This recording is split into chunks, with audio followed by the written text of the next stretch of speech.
Good morning, Charlings. Today I'm burning another stump. I've posted a video about this before. So I dug a trench around it, piled some wood on top of it, and I'm burning it down because it's right in the middle of where my garden is going to extend to. There's a couple of other stumps. Excuse my rooster. There's a couple of other stumps here in the middle that I'm gonna have to burn out. But for now I'm burning this one out.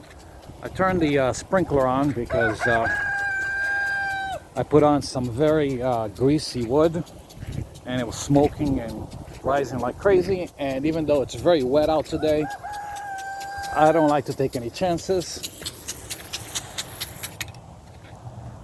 So that's good for now. Ground is very wet.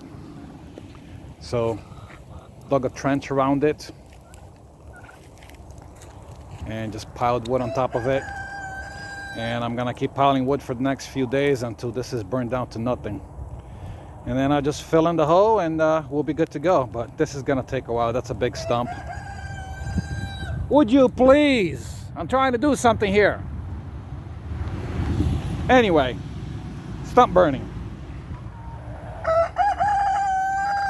Rude rooster. So hope everybody have a great day. Take care. Bye, Shirlings.